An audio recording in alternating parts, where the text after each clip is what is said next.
We'll call to order the regular Board of Supervisors meeting for Tuesday, December 4th, 2012. We will start with the invocation by President Rajan Zed from the Universal Society of Hinduism. He has come all the way from Reno to do this. He's very pleased to have him. And the Pledge of Allegiance by Supervisor Baugh.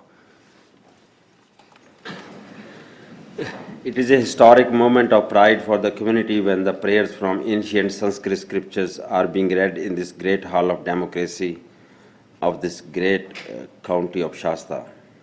I will read in Sanskrit then translate into English. Om Bhurvubhah Swaha Tat Savitur Varenyam Bhargo Devasya Dhimahi Diyo Yona Prachodayat.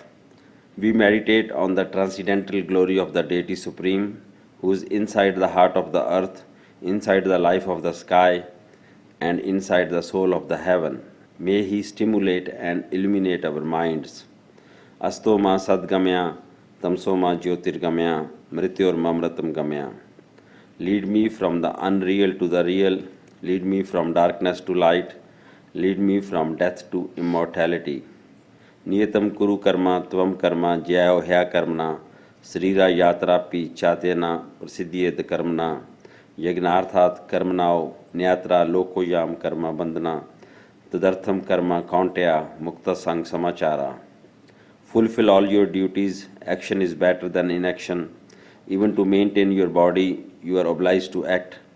Selfish action imprisons the world. Act selflessly without any thought of personal profit. Tasmada Sakta Statam Karyam, Karma Samachara.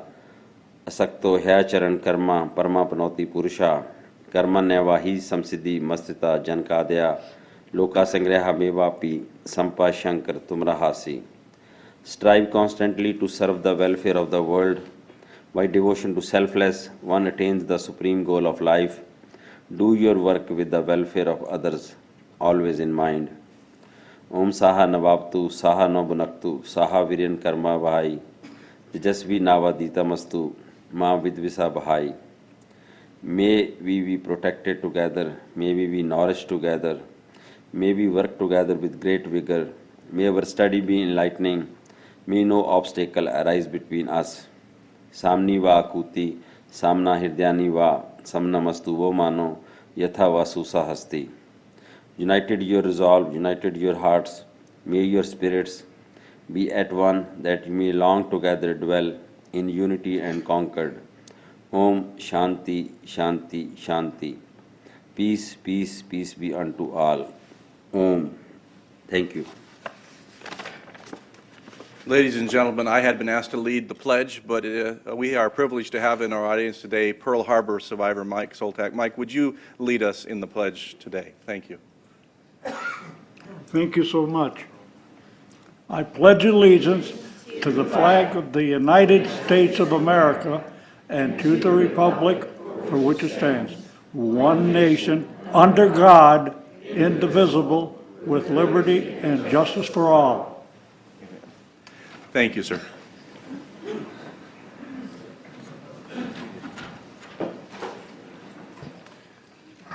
Thank you, President Zed.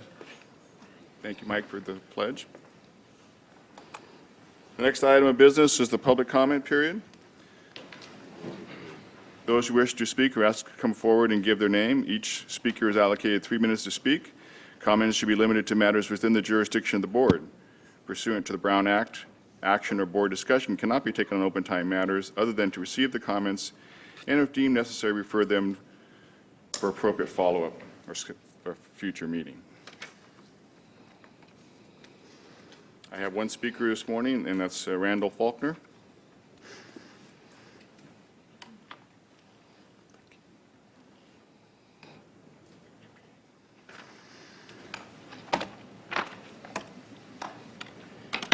Good morning. On occasion, I've been told I look angry when I discuss issues with you. My standard response is that I'm not really angry. I'm just passionate about justifying the sacrifices of our veterans and our forefathers and saving our God-blessed country for our children. However, if you're not angry at some of the recent proceedings in our country, our state, and our county, then there are only two explanations. Either you're not paying attention or you're personally benefiting from those proceedings. In October, I spoke to you about 5 issues facing the new Shasta County Auditor and cited an observation regarding California Government Code. Instead of addressing the facts of what I actually said that day, I was verbally assaulted, especially by Mr. Baugh, who falsely claimed everything I said was absolutely incorrect and without any merit. Mr. Baugh, I want to publicly reiterate my formal offer to you. Let you and I have a respectful, recorded public discussion regarding the facts of the Shasta County Auditor's Office. An elected public servant, afraid to let his constituents judge the truth and falsehood in an open forum, is an elected official afraid of the people. I find it noteworthy that when some people are confronted with facts that don't support their personal opinion, or as in Mr. Baugh's words, their personal friend, they often resort to emotional attacks on the messenger. This is the crux of our political problem today. It's apparent that many, if not most, of our public servants put their personal friendships above oath and their duties and responsibilities to the citizens who elect them and pay their salaries. The people of Shasta County don't know how widespread this good old boy network extends in county government, but we're taking notes. For these good old boys to ignore multiple grand jury reports, hide the Rose Accountancy report, refuse to insist on internal audits and a fraud detection and deterrent program, even in the face of actual fraud in our sheriff's department, and to selectively enforce laws regarding fair political practices and the destruction of private property is shameful. There are only 2 possible explanations of this board's refusal to act on or even acknowledge the deficiencies in the auditor's office for over 12 years. Either this board has been woefully misinformed or the good old boys are benefiting from these deficiencies. There's much evidence to show that this board is not misinformed. In future board meetings, citizens will readdress some of the evidence regarding our Shasta County Auditor's Office. Much will come directly from previous grand jury reports and the Rose Accountancy report. Why are these issues important? Because the Shasta County Auditor's Office is the citizen's fiscal watchdog and is virtually the only avenue to obtain transparent, accountable, responsible, efficient, and effective county government. I sincerely thank our veterans and our forefathers for the opportunity to speak to this board. Thank you, and God bless. Okay, that's all the requests I have to speak at this time. We'll move on to the regular calendar.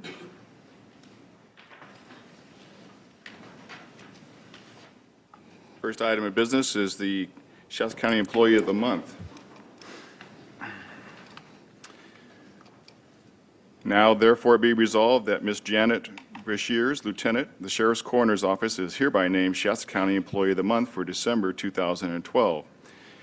And be it further resolved that Lieutenant Brashears is an exemplary employee who is dedicated to the Sheriff's Office mission statement and its policies and procedures. She is compassionate to the needs of the citizens she serves, as well as to the needs of her department. Lieutenant Brashears strives to always do the right thing for citizens of our community, for her department and her staff. She is an outstanding employee and well-deserving of the Employee of the Month recognition. Second. Been moved and seconded. All in favor, please say aye. Aye. Sheriff Basenko. Good morning, Chairman Modi, Tom Basenko, Sheriff, members of the board. Thank you very much for that resolution and recognizing Lieutenant Brashears for her duties. She is very meticulous in the things that she does with a keen eye for attention to detail. She always considers putting the Sheriff's Office in a most positive light. She also has some additional responsibilities in overseeing our Sheriff's Civil Unit and the Sheriff's Animal Control Unit in addition to her duties at the Coroner's Office. At her duties at the Coroner's Office, it is a very difficult job at times in dealing with death and the family members and notifying them, and she does so with professionalism and a lot of empathy for the family members who are grieving at a time of a loss of a loved one. Janet, could you come on up here, please? So thank you very much for that recognition, and she was nominated by her colleagues and peers for this Employee of the Month for Shasta County.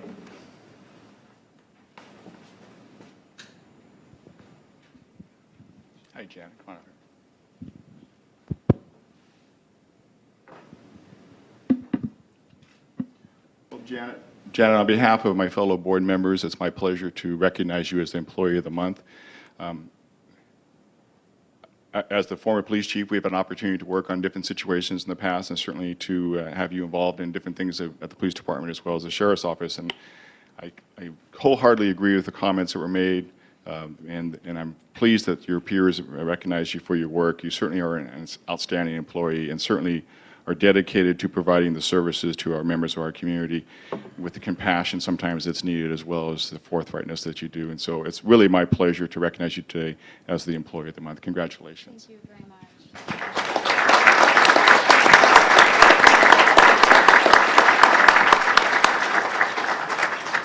And then in this bag, we have some other gifts for you and stuff. There will be a rosewood pin gift set with Shasta County engraved on the pin, and the gift box has the county seal. There'll be a DVD of the presentation presented to you courtesy of Shasta County.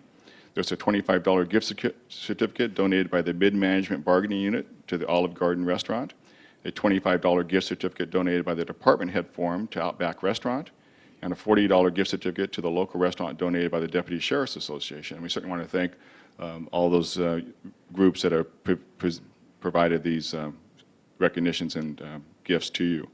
And now, is somebody you'd like to introduce, or anybody like to say a few words? I have the most important people in my life here today, and I really do feel truly blessed that the sheriff and undersheriff and all my people have given me such a great opportunity, put such great people in my life. I love where I work, I love the people I work with, and I have the most amazing family ever, and I'm just proud to be part of such a wonderful community and organization. So I appreciate those who nominated me, and all you have stood through all the hard times we've been through. So I love every one of you. Would you like to embarrass your family and introduce Yes. me? First, I have the most amazing giving mother ever, Norma. She also worked for the Sheriff's Department in the past, and love her so much. She's taught me to be very loving and giving. Then my amazing daughter, Nicole, who is so driven and so compassionate and so positive. I've learned so much from her. And then the most wonderful man in my life, Scott, who also works for the county, and truly a positive person and a great influence for me. So that's my family, and then my extended family, all of my sheriff's office, coroner staff, civil staff, sheriff, undersheriff, captains. I feel like they're my family as well.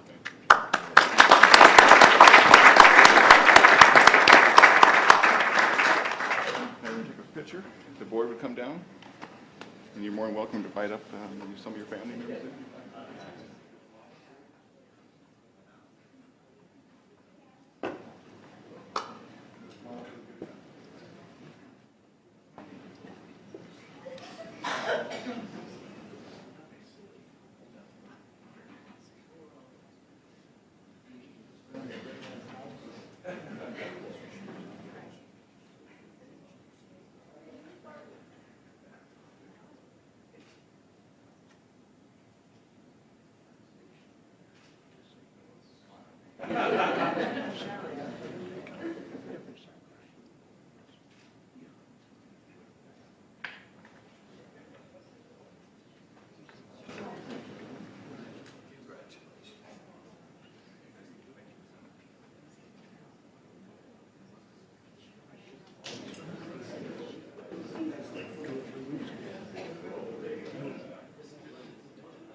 Thank you. Next board matter is a certificate of recognition, expressing our appreciation to Ruth Huey for her service on the Shasta County Commission of Aging. Is Ruth here or her family? Oh, good. Thanks. Supervisor Hartman will do this one. Great. Can you guys, you want to come down to the podium, please?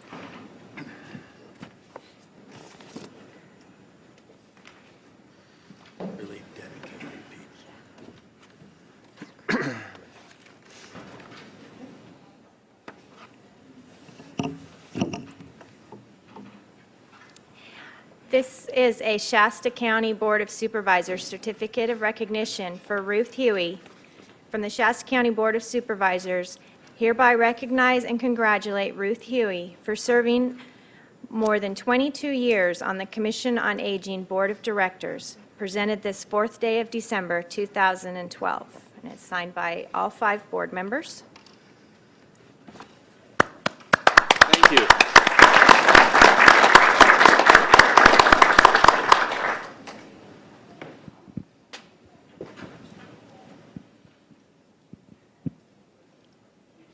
Hi, Ruth. I'm so honored to have this opportunity to recognize you and thank you for the 22 years that you've served as the District 4 representative on the Commission on Aging. You always, every time I see you, have a wonderful smile. You're so involved and so concerned about the citizens of Shasta County, and we really appreciate all that you've done, and thank you for your many years of service to our community, and we wish you well. Okay.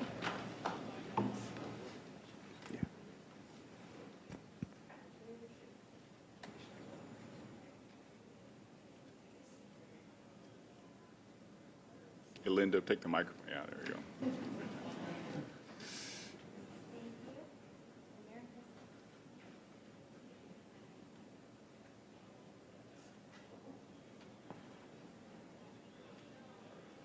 Thank you, Ruth.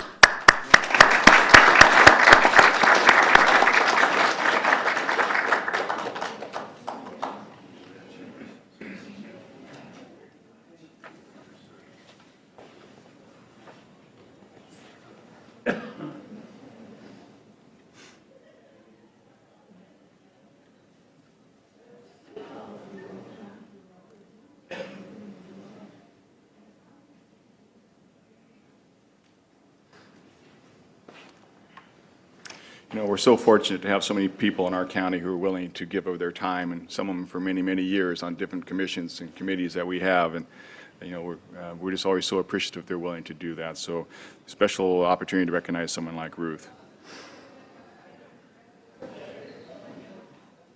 Next board matter is considered a proclamation which designates December 7th as Pearl Harbor Remembrance Day. Pearl Harbor Remembrance Day, December 7, 2012.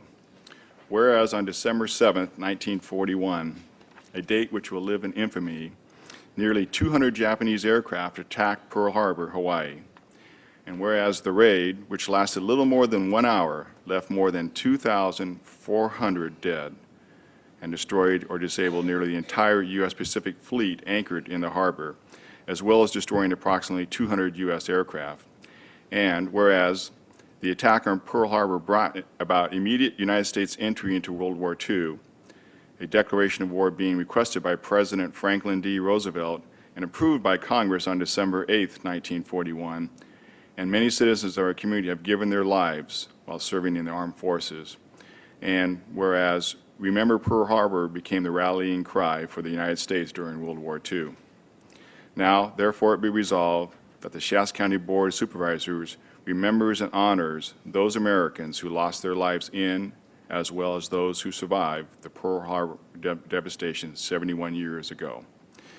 Be it further resolved that the Shasta County Board of Supervisors hereby proclaims December 7, 2012 as Pearl Harbor Remembrance Day in Shasta County and presents this proclamation to the local Pearl Harbor survivors. Signed by the chair. Move approval. Second. Been moved and seconded. All in favor, please say aye. Aye. Motion carries. Thank you.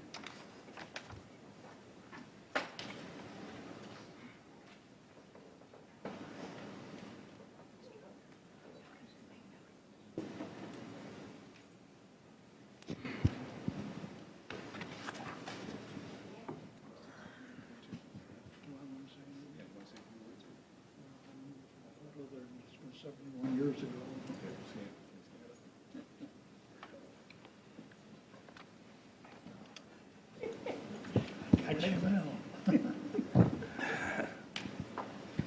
Well, gentlemen, it's my pleasure on behalf of the board to present you with this proclamation to recognize not only your service to our country, but those who served with you and those who have gone before you. Certainly a tremendous day in our history, one that we will always remember, and it's definitely our honor to recognize you and to all our servicemen and women throughout the world who serve and protect our great country every day. So thank you.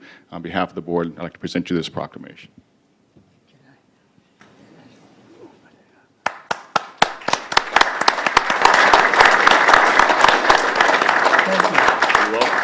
Thank you so much.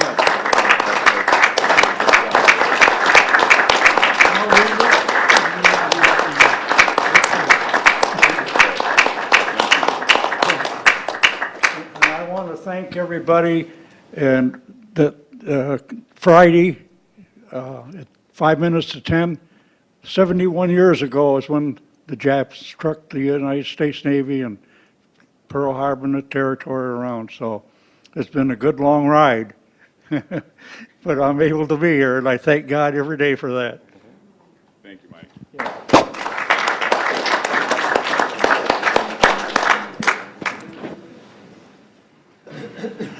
And the event on Friday is right out here at the memorial, 9:50, right?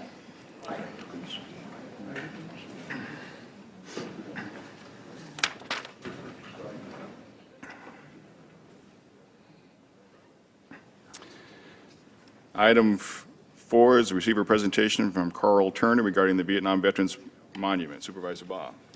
Thank you, Supervisor Modi, Chair Modi. I was contacted by Mr. Turner and looking for an opportunity to inform the public about their desire to build such a memorial, and it's a privilege to welcome you, sir. Thank you. My name is Carl Turner. I'm a volunteer at the Northern California Veterans Cemetery. The project I'm volunteering on is a Vietnam Veterans Monument entitled Hope. I'd like to show you a short video clip of this. Carl Turner, a Vietnam combat veteran. In 2010, our local state veterans cemetery asked me to design a monument dedicated to Vietnam veterans. The state has approved my design and donated land at the Northern California Veterans Cemetery in Igo, California, about 10 miles west of Redding. The 20-foot tall sculpture I call Hope depicts an inbound medevac helicopter with 2 men running under fire carrying a stretcher holding the wounded. This reflects the strongest memory I have of Vietnam. We've established a dog tag plaque program. Donors of $250 will receive one of a pair of dog tag plaques dedicated to their veteran. The second plaque will be displayed along the path to the monument. Veterans will become a part of the monument, their names encircling the sculpture. Please join us in building a permanent testament to all who served our country by donating to our fundraising efforts. Sponsors will be featured on the monument's website. For more information, visit our website at www.vvmonument.com or contact me, Carl Turner, at 530-921-9333. Email veteransmonument@gmail.com. We all need hope. Thanks for your support.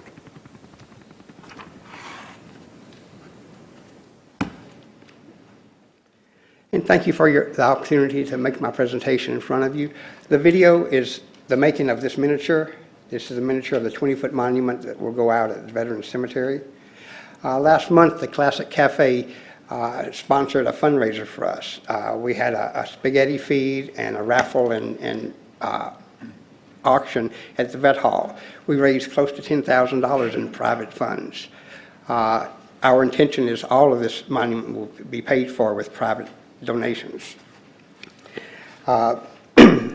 We've contacted the state. Earlier in the year, Assembly Bill 2470 was presented in committee now to designate this sculpture as a California State Vietnam Veteran Memorial. I've been to the city, made a presentation, asked for their support. I'm here to the Board of Supervisors asking for your support. I've included a package to each of you that has a CD, the same CD we just watched. I would request that you show that to your friends and family, pass the word what we're doing, and introduce us to people that can help us complete this project. Time is of an essence. Vietnam veterans range in age from 60 into our 90s. We're starting to die. It would be wonderful if we could do this while some of us are still around. When the Pearl Harbor Survivors Memorial was put up at the cemetery, I think there was only 5 survivors left. We can do better than that. So I would ask you to pass the word and help us get this done. Thank you very much for your time. Carl, Yes, sir. how much money do you have to raise? Roughly $300,000. That answers my question. Thank you, Carl, for taking the time. Thank you. Supervisor Foster. Thank you. Mr. Turner, I Yes, just sir. want to say, beautiful. Thank you. Thank You've you. obviously well organized and well thought out, and congratulations on your recent event. There may be more people that didn't have a chance to jot down that contact information. So for the benefit of those here and also watching in the rebroadcast, would you be willing to share that information one more time, sir? Sure. My phone number is 530-921-9333. My email address is veteransmonument@gmail.com. We have a website, vvmonument.com. And I believe we have brochures, and those are they up here? I'm seeing up Yes, here? we So have brochures If up anybody here, wants to too. get a copy of the brochure, it's up here as well, so. Thank you for coming, and God bless you for your vision. Thank you. Supervisor Kehoe, are you in for 100? Yes. 100,000, 100,000, right? Oh, 100,000. Wonderful, wonderful. Thank you, sir. How about $100? I knew I'd get you quick.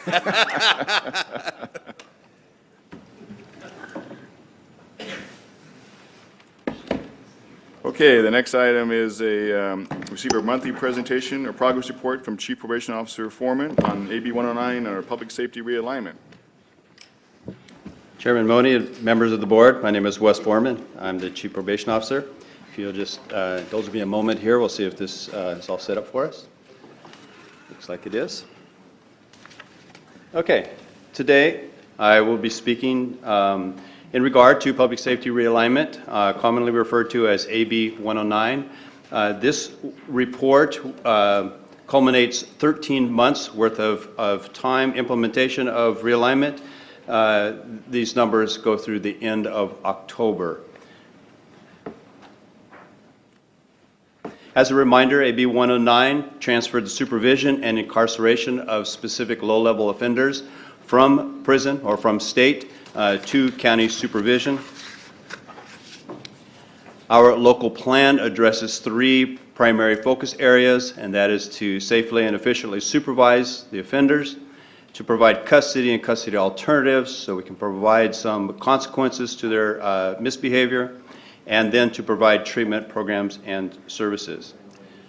In the area of community supervision, we receive the offenders through 2 paths. One is the referred to as post-release community supervision. These are offenders that have actually been sent to the state prison, have served their time, and have now returned to the community for a period of supervision time. These individuals previously went to parole for supervision. They are now coming to probation for supervision. The other area that we received offenders is referred to as mandatory supervision. These are the offenders now that, for the offenses that previously put them in state prison, are now sentenced to local prison or jail. The projections from the state for the post-release community supervision, the projection was 352. We received more than that. The number is 314. It was just the opposite for mandatory supervision, where projections were higher than what our actuals. We are currently supervising, at the end of October, 320 individuals. The numbers are lower than the actuals, and that is primarily because many of those offenders where their last legal address was Shasta County, they actually residing in another county, so they've been transferred to another county, and we have terminated some of those individuals. The next slide is a picture of the post-release community supervision offenders, how they've been released and returned to us. The graph indicates that for the first 6 or 7 months that the actuals were far greater than the projections. So the actuals are the yellow line and the projections are the blue line. That spike was a misunderstanding from our point of view that offenders that were on parole supervision, who were serving a revocation time in prison, who were going to be released after November 1st, they could be reevaluated as post-release community supervision offenders and come our way. That was not in the original projections, so that is the reason for the big spike. But as expected, the projections and actuals were going to level off and be somewhat similar. In fact, in October, the projections and the actuals were identical. It's 22. The opposite, again, a picture here, is that the actual was far less than the projections. This number is kind of all over the graph.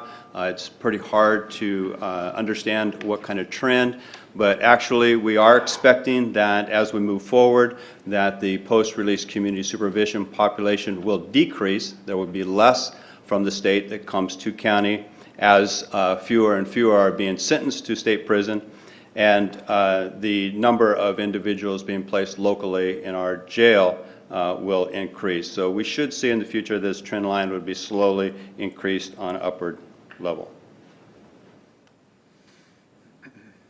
This graph is an indication of the impacts. This is the major way that we determine the impact. The yellow bars refer to those that are still being supervised by parole. The blue bars refer to those that are supervised by the county or the probation department. This graph is to indicate that the impact, these represent bookings into our local jail based upon activity of those that we're supervising. What is obvious is that those that are being supervised by parole are impacting our jail population and our community in terms of arrests and bookings greater than those that are being supervised by the probation department.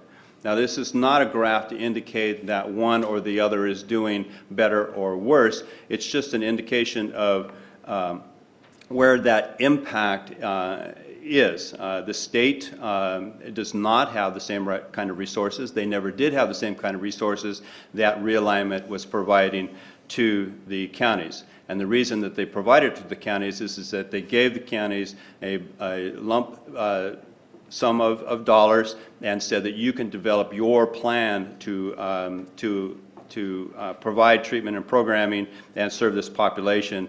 And so we are able to provide some custody and custody alternative time and some supervision time.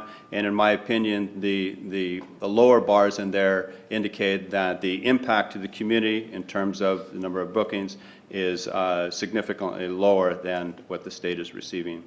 Now, there's a few numbers on here. The numbers on the left, the parole number 887 is a cumulative number, so that's all the yellow bars totaled up. And then the PRC number is the total blues added up. What it basically says is that parole's activity is approximately 6 times greater than what the county's activities, those that they're supervising. There's a couple more indicators in there. In May, parole was supervising 610 individuals. Probation was supervising 247. And in October, parole's numbers are dropping as ours are increasing. You can still see that even though that their numbers are dropping, their activity is still impactful. This is a more detailed graph of the PRC bookings. What it identifies out in this is the yellow bars are those new law violations, so they're bookings into the jail for new law violations, and the blue is activity not related to new law violation or a technical violation. Technical violation would be not showing up to visit their probation officer, not showing up for programs. So those would be 2 kinds of examples. What it indicates is that that that's almost even in terms of the numbers of bookings for technical violations versus new law violations. The yellow bars actually equal a little bit less. On the top two bullets, I put a percentage amount on an average for every month that we're supervising individuals. 4% of those are being arrested and booked into the jail. Less than 4% are being arrested and booked into the jail for technical violations, and less than 3% on a monthly average for new law violations. As a comparison, another chart doing the same thing. For technical violations, it's up to almost 10% for technical violations for the parole individuals being supervised, and up to almost 6% for the new law violations. In regards to custody and custody alternatives, the three main areas that we decided to focus on in Shasta County was to open the third floor of the jail, to expand work release, and expand and enhance the home electronic confinement program. I'm going to talk about one aspect of this, opening of the floor, and indicate to you how the efforts that the Community Correction Partnership and the opening of the jail has had on our failures to appear in court.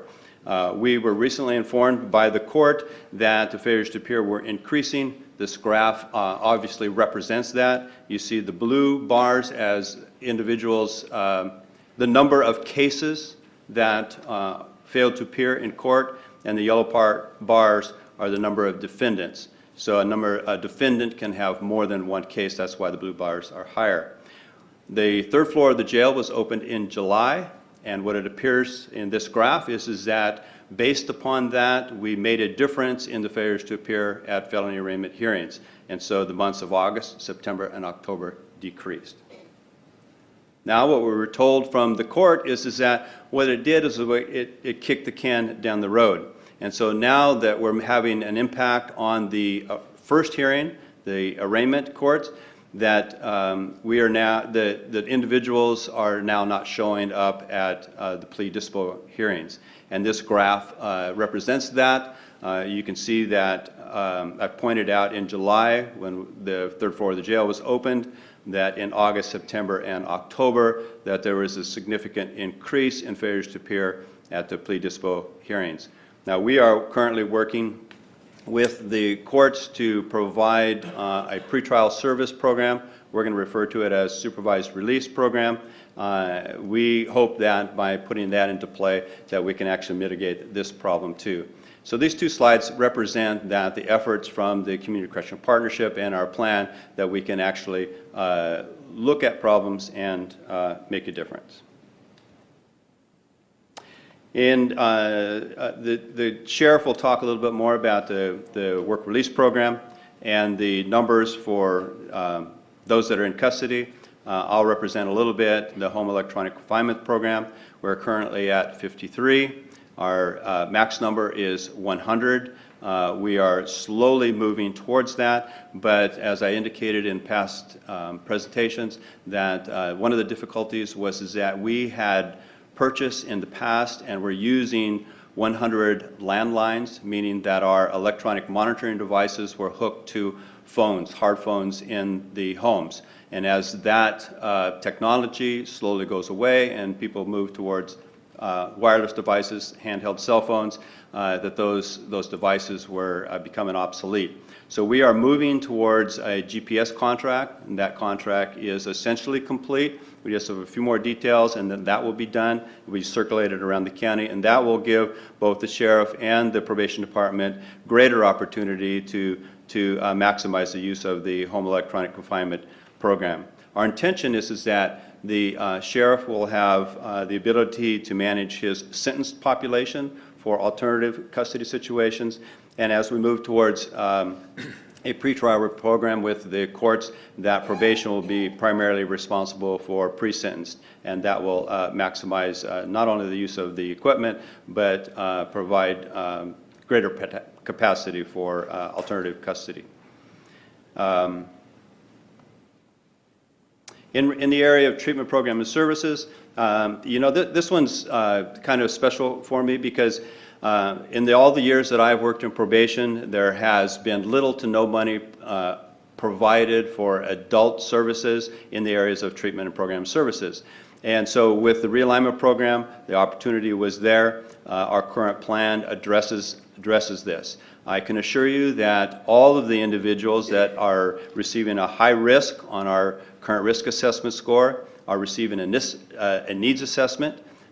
Based upon that needs assessment, every individual is being served. The services are being driven by an individualized plan, and they are being monitored by a treatment team.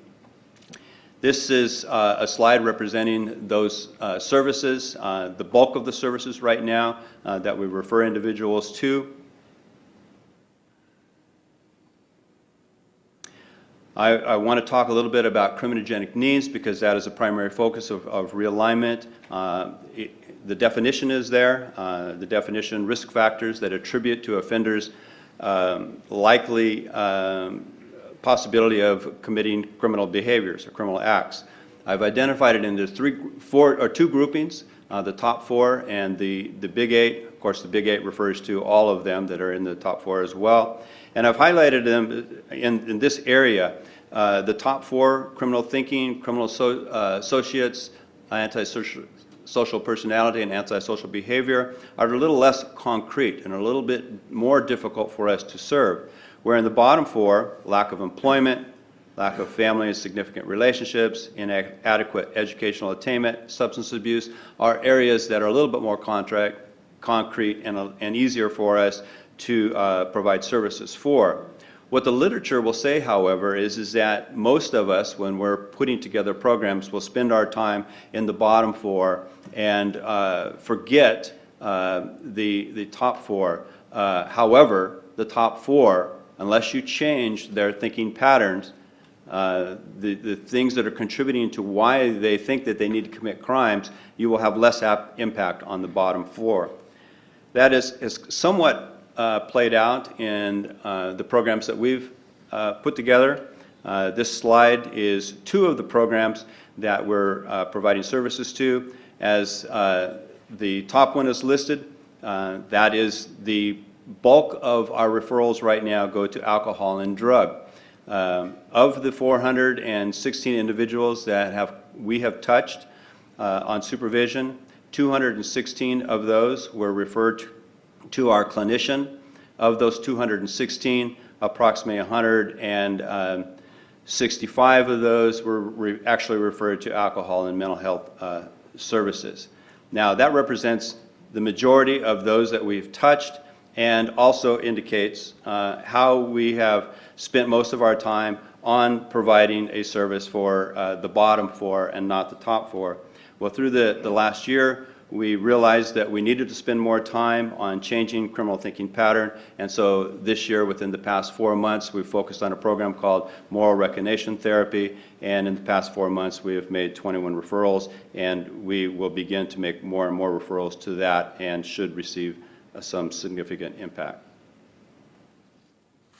These are two other programs that we're focusing on.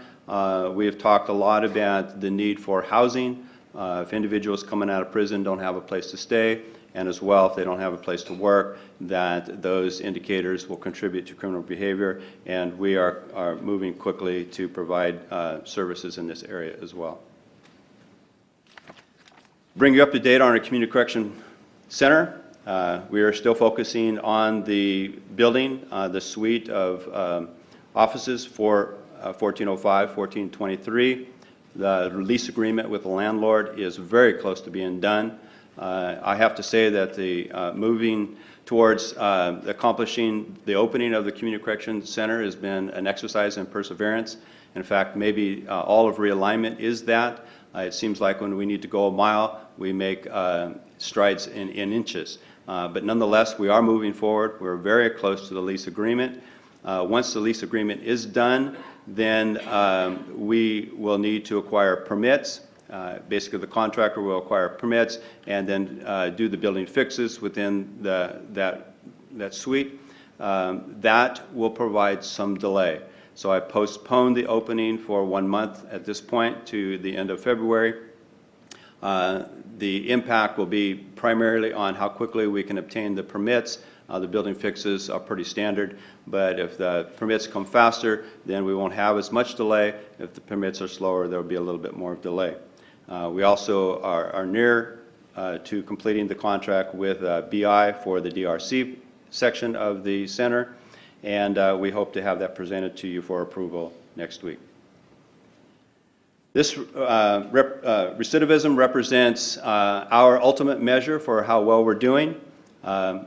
Probation defines their recidivism measure by a subsequent criminal conviction while under our supervision. The targets that we're trying to do better than are our felony probation target. Our failure rate in the year 10-11, fiscal year 10-11, was 24%. That is compared to the same year in the state average, which is 17%. So our failure rate in Shasta County was a little bit more than the state. Actual numbers, however, if you count up all the cumulative new law violations since the implementation of realignment, we have 63 arrests for law violations, 63 total arrests in the jail, and that computes to if all of those were convicted, that computes to a 15% failure rate. All of those will not result in convictions. Currently, right now, the number of convictions for all the individuals that we've had some hand in is 18, and that results in a 4% recidivism rate. So I'm going to now turn this over to the sheriff, and following that, then you can ask some questions. I actually think we have some questions for you at this moment. Supervisor Baugh? Yeah, sure. Thank you, Chief Foreman. I wanted to just interject these in case you needed to go back to your slides. I don't know that you will, but rather than letting you get away, you've made some positive steps, and that's appreciated. I appreciate the report very much. You mentioned especially that the jail opening is one of those positive effects in terms of some impact in the court system. You also, in conjunction with that, mentioned the failure to appear for the pleas, kind of that you said something like kicking it down the road. Can you expand on the dynamic there and why that is occurring?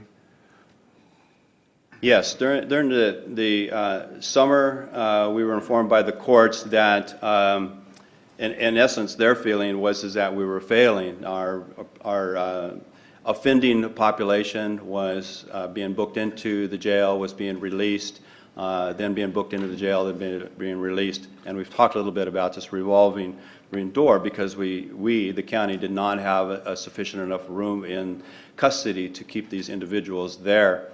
And so the thought was that the offender then was taking the position that, there aren't any consequences, why do I need to show up in court? So to not speak for the jail, but to represent it a little bit, what the sheriff would do is that these individuals will come in, be booked in, they would be released with a promise to appear in court. That promise to appear was not fulfilled. They were not showing up in court. And the numbers are indicated in this graph here. Those numbers continue to climb until we opened the third floor. Now, I'm not necessarily saying, but it certainly looks a little bit obvious that once the third floor of the jail and there was a little bit more room there, that the numbers for that first hearing began to drop. And primarily that's because the sheriff was holding on to those individuals. So in other words, they could not get out in the community. They were going to their first hearing. So those numbers began to drop. But then once they showed up in court, the judges were making a decision about whether they could be released again. Many of those were then released in the community, either on OR or they bailed or were no longer in custody.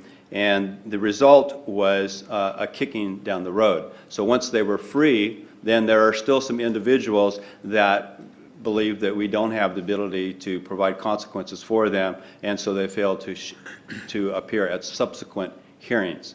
And so our hope now is that by working with the courts and providing some authority for supervising individuals that are pre-sentence individuals, which we don't have the authority right now, So in other words, if the court allows an individual to be out free in the community awaiting their court hearings, no one is there to monitor them to make sure that they're getting back into court. If the court will work with us on a program, a pretrial release program, then probation will be able to provide some supervision. We'll insist in reducing these numbers down, making sure everybody gets into court, and therefore the sentencing can be handled. The result is if they're sentenced, then they will come out to our supervision. They'll be provided with programming and services, and it will make a difference at that point. Thank you very much for the clarification. You also mentioned the GPS contract pending. What type of numbers are you expecting once that contract is completed? Excuse me, he was talking to my ear. Can you? That's finish okay. that On the again? GPS contract pending, what type of numbers do you anticipate being able to monitor once that contract is completed? We added 50 devices, GPS devices, to the contract, so we will have 100 of our landlines. Well, there's still people that do use regular phone lines, so we'll be able to use those pieces of equipment. But we also have 50 GPS devices to use with cell phones, and so the total number will be 150 individuals that we can allow in our custody. Thank you. And one last question. You mentioned the anticipated delay for possible improvements to the corrections center. What type of improvements are we talking about, and how extensive will that be? Well, I don't like to refer to them as remodels, but in essence, we're walking into a building that has 4 rooms, and what we're trying to do is set up. So part of that is carpeting. There are some ADA compliance issues that need to be managed. There were some repairs because it hadn't been occupied for a long time. So they're relatively small. There's a few openings, windows, and kind of stuff that make it useful for both the DRC component and the supervision component, the assessment center component that probation is going to be occupying. So in essence, I'm referring to them as fixes rather than remodels. But that's an example of those. Thank you, Chief. And I'd rather thought that at this meeting we would hear that you had a completed contract, and so that was a surprise to me to hear that you used the word close on your graph. Can you tell us or expand upon that? Well, I can certainly tell you that there are many individuals within the county that are working diligently to get this accomplished. It's more of a contractual situation than anything else. We make small strides forward. When we get to for instance, working with the landlord, us in the county will put together our best efforts on what a good contract will be, and then we send it back to the landlord. The landlord will come back. So it's basically negotiations, but each step we are getting closer. Obviously, I'm frustrated too that we're not going to be able to open it, or at least I'm guessing that we'll not be able to open it by the end of January, so I'm given a leeway of 1 more month. The major impediment at this point, because both of those contracts are very close to being done, will be how long will it take to actually acquire the permits and getting these fixes done, and when can we actually move in to start providing the service. Thank you, Chief. Supervisor Kehoe. Thank you, Chairman Modi. Mr. Foreman, thank you for your presentation this morning. The other day, we read in the Daily News Digest that several counties are petitioning the state for supplemental resources to run AB 109 in their counties. Do we have sufficient resources proportionate to our needs to carry on with the program, or should we also be petitioning the state for supplemental resources?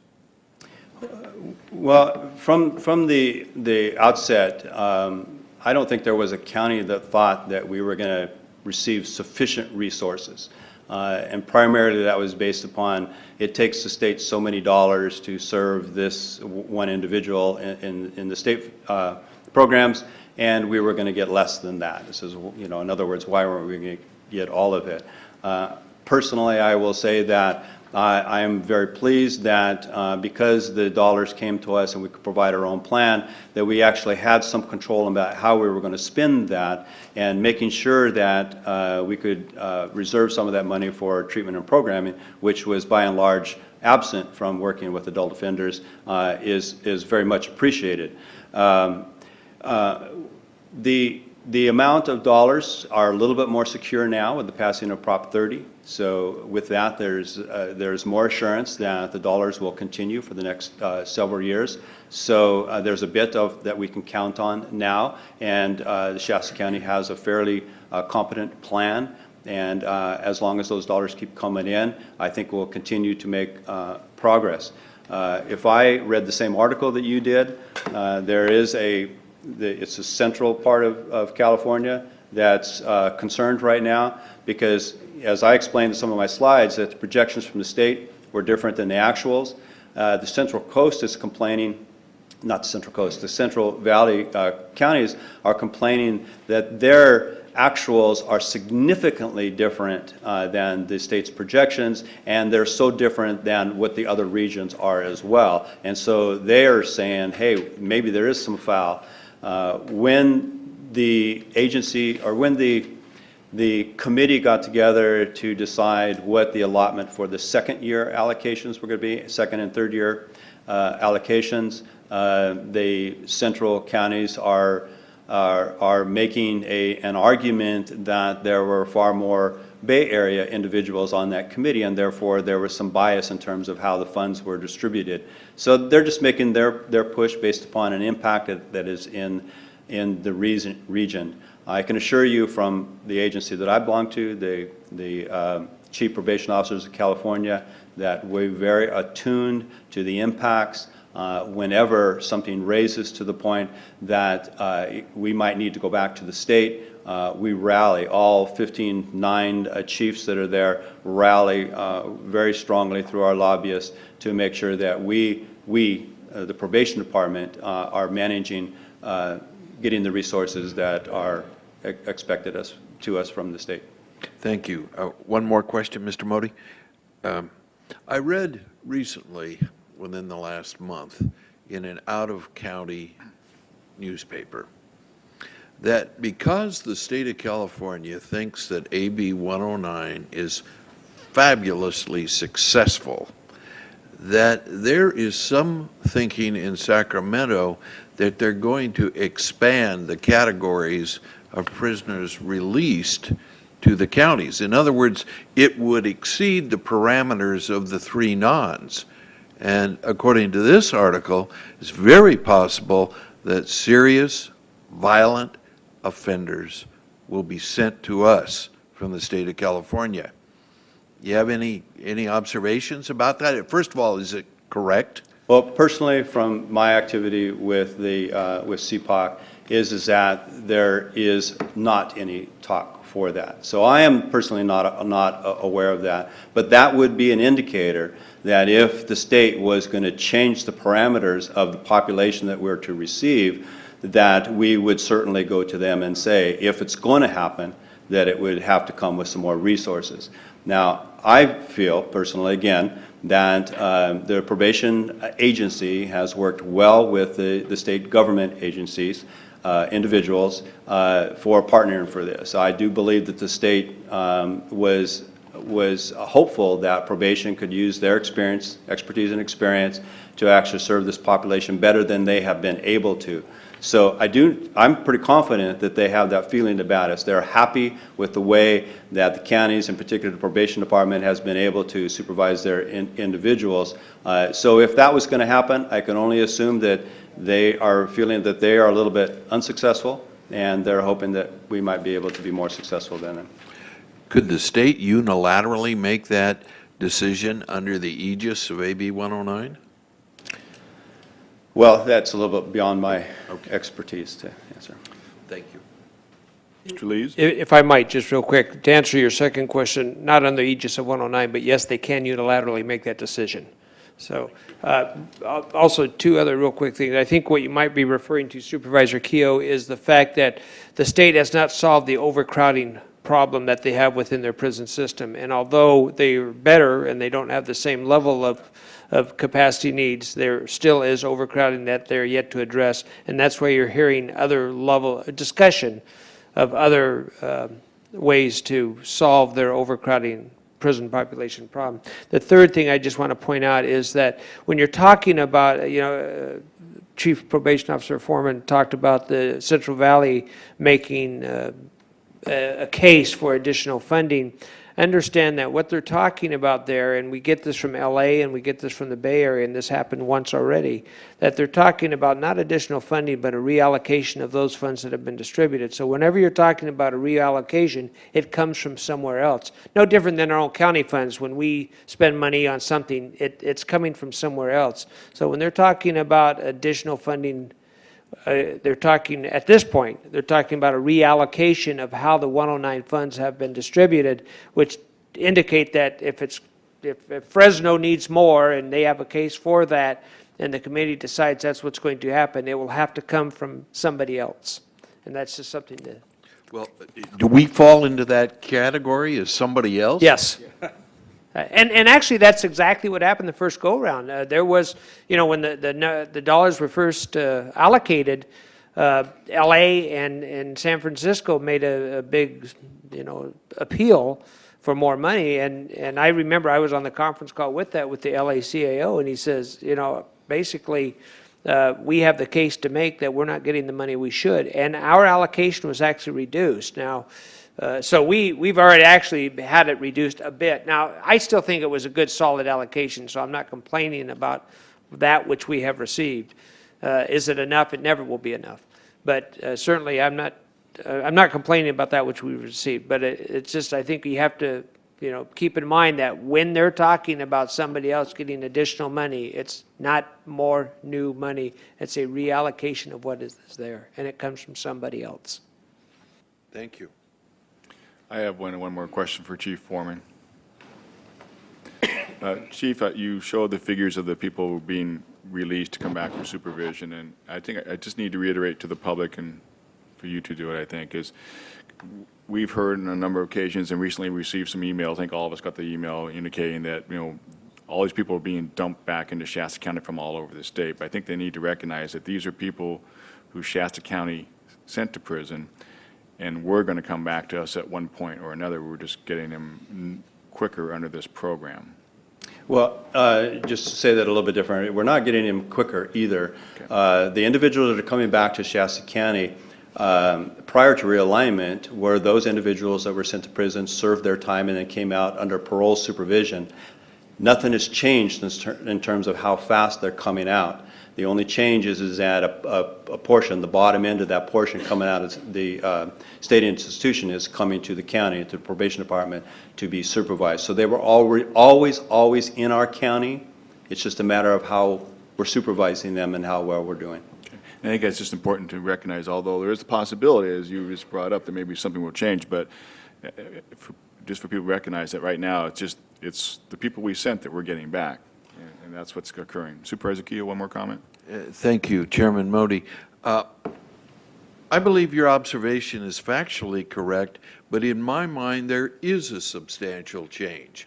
And it's simply this, Mr. Foreman, because of the public's awareness of AB 109, people in our community have become more cognizant about the people leaving state prison and coming back to Shasta County. Heretofore, before AB 109, I don't think people realized or appreciated that. So that is a paramount change in my mind. It is very true, and it is scary for the community to have more of an awareness that these individuals are in our community. And throughout these monthly presentations, one of my hopes was to not diminish the fact that these individuals do come out and potentially commit other crimes. Is that you have a county department, you have the community correction partnership that is trying to manage this population to the best of their ability. And in some sense, I want to represent that we're doing it very well, but that's not to diminish that there is still the concern, there is the awareness of these individuals in our community. Thank you. Thank you, Chief Foreman. Sheriff Bosenko. Good morning, Chairman Modi, members of the board.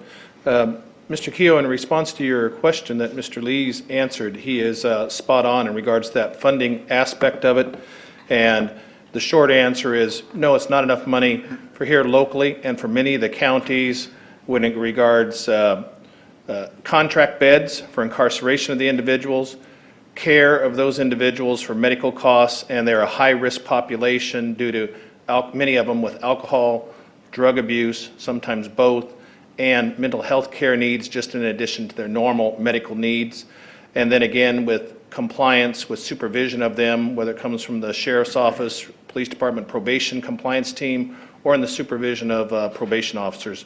So that is a concern that we are monitoring both from the CAO level through CSAC, State Sheriff's Association, and through CPOC with the Chief Probation Officers Association as well.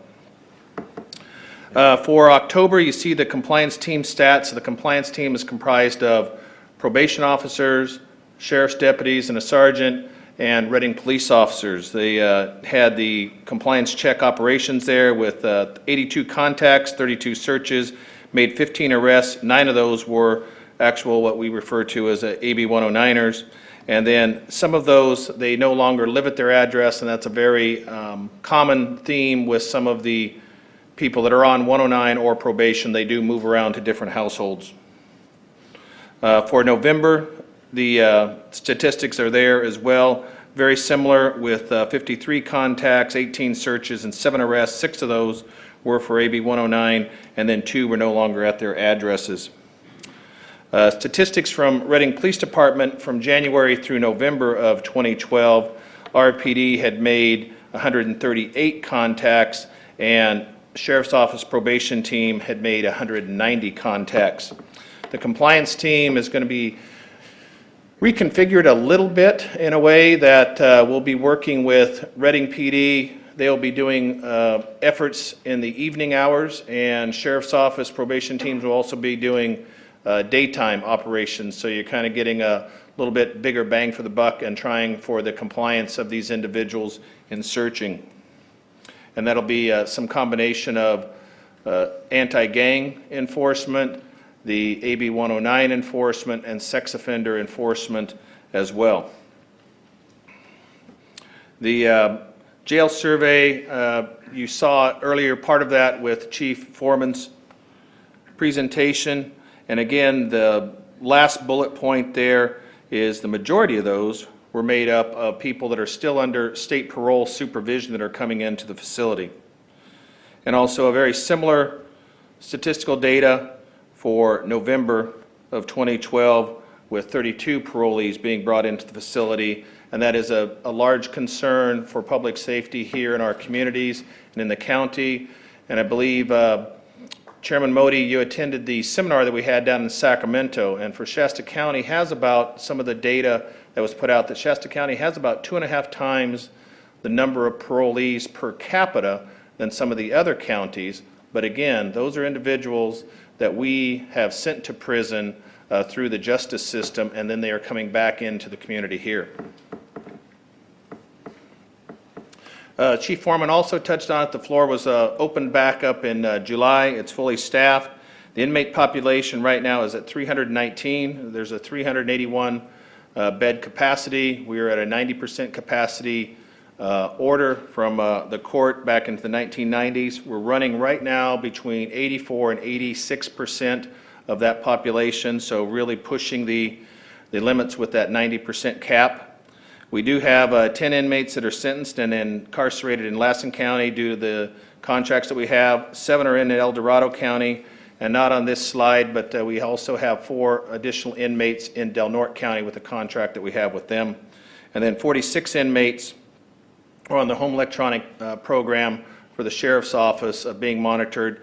And as Chief Foreman gave in his presentation, we are just about ready to kick off the GPS home electronic monitoring processes there, and then we are in the speaking with the courts regarding to a supervised release program for pretrial. And the pretrial release program has proven to be very successful in Santa Cruz County, in which probation and Sheriff's Office staff has visited with them and received information regarding their program. The work release program, we want to expand that up to 500 inmates by July. It is creeping up right now.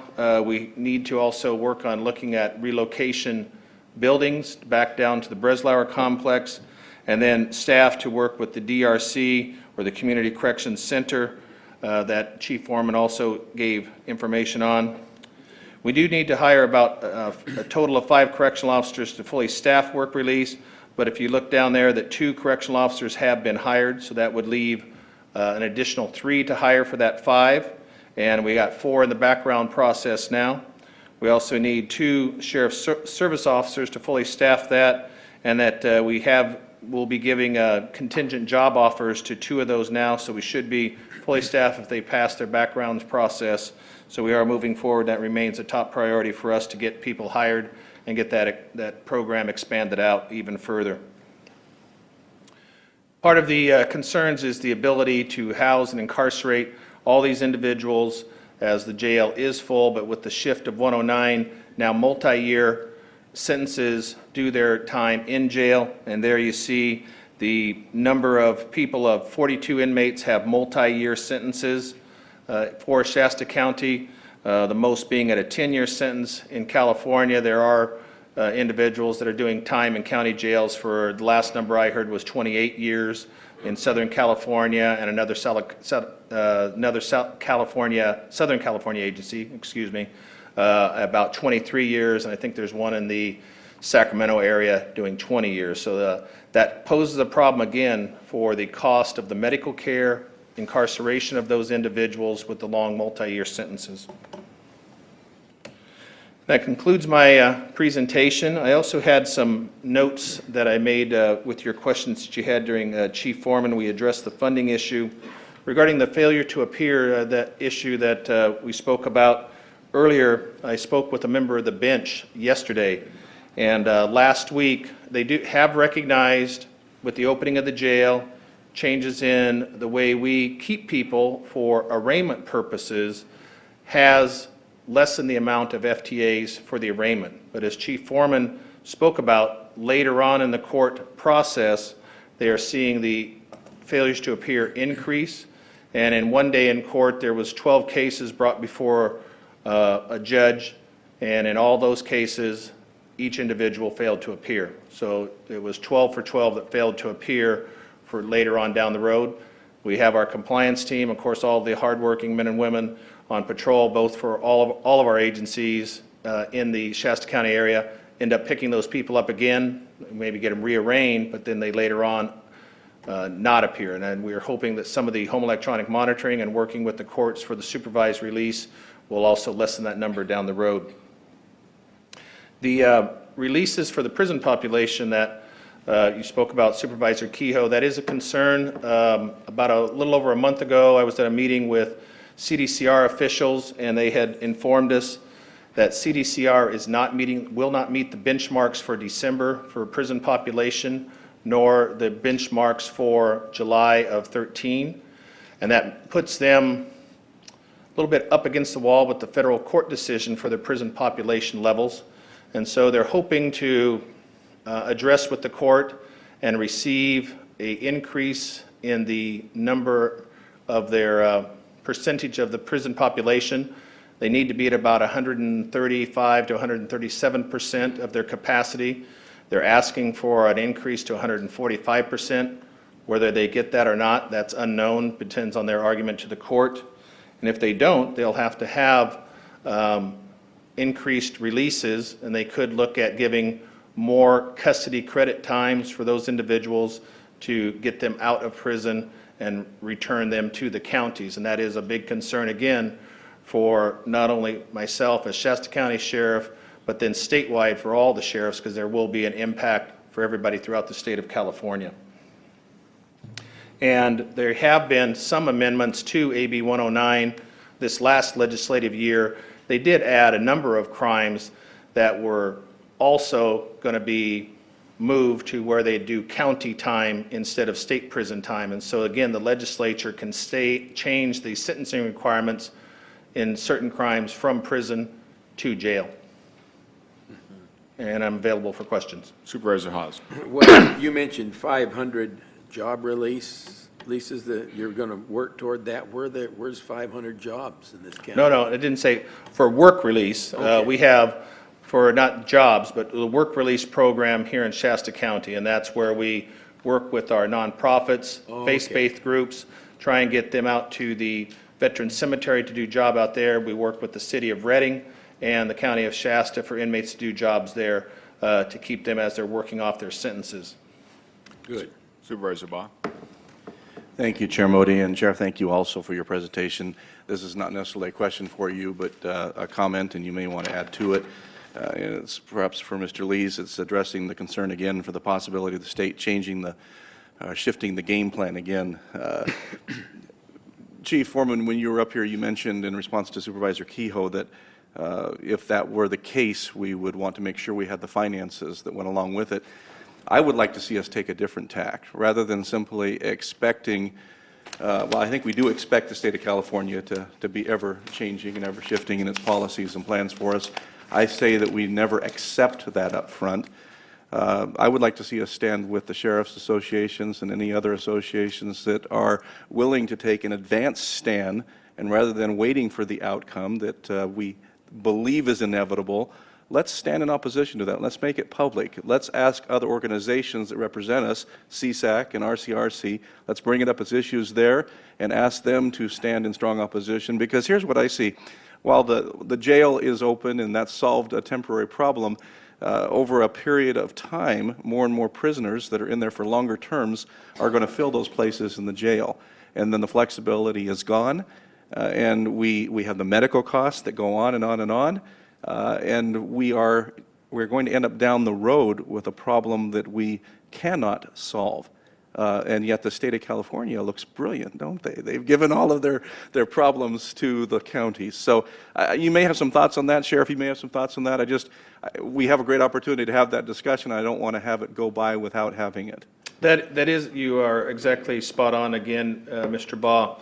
That is a concern for all of our associations, and one of the advantages that I do see it as an advantage is right now is CSAC has a new executive director, and that the executive director is Matt Cate. Matt Cate is the former secretary of CDCR, so he'll have a huge depth of knowledge. He has a very good working relationship with the Chief Probation Officers Association and the California State Sheriff's Association, and many of us know him well and still have his contact numbers available to us to reach out to him. Very good. Okay. Thank you, Sheriff. Thank you very much. Chief Foreman, for your presentation. I've now had a request to take a short break, so take a 5-minute recess.